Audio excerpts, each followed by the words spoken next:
Hello guys, sa mga gustong mag-install ng at sumali ng seller or vendor sa Farmia, ganito siya. Sundan nyo lang ako. Ayan, i-type nyo lang ang SKU farmia.ph sku.farmia.ph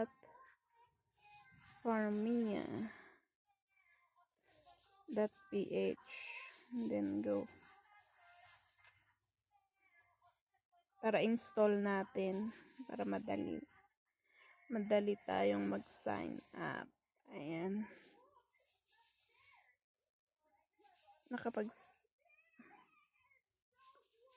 ayan, ganito yung lalabas. Tapos punta tayo dito sa 3 dots, ayan sa taas, and then ayan, scroll down, tapos mababasa nyo to, add to home screen.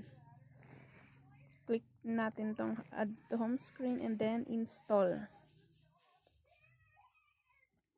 Ayan, ganyan yun lang kadali. Tingnan natin mamaya kung tapos na.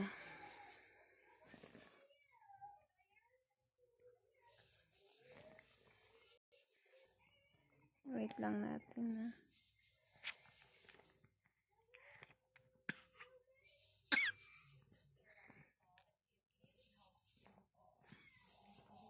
Ayan, downloading na.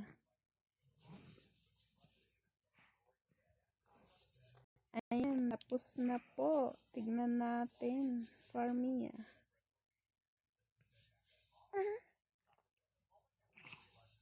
Four.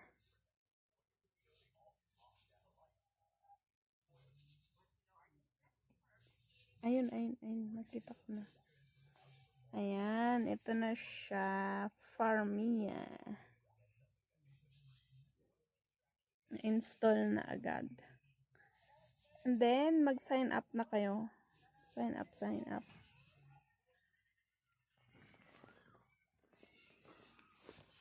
Ayan na ito na yung apps natin sa cellphone.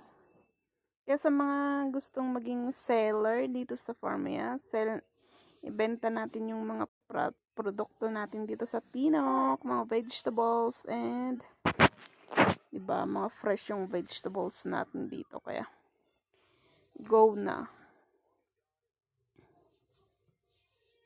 Ayan, hanapin nyo lang dito yung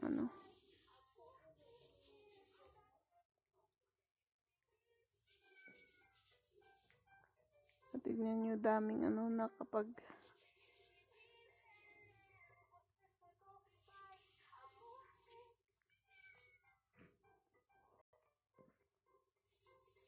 select city, select your location.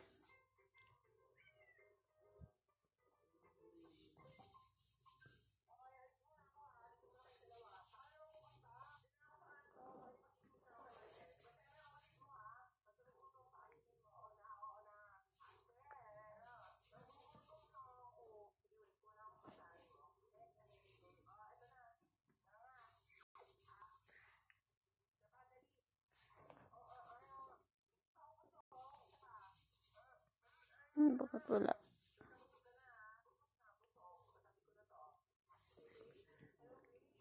Option na naman yun. Basta yun na yun. Hindi ko. Pag-aralan na lang natin. Pag-aralan ko muna din.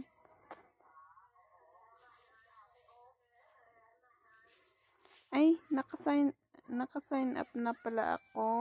Kaya hinahanap ko yung sign out nga ako. Ayun. Dito sa taas. Ito, customer sign in or vendor sign in.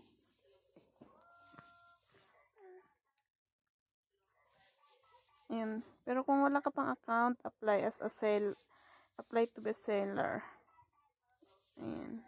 mag-sign up lang kayo dito.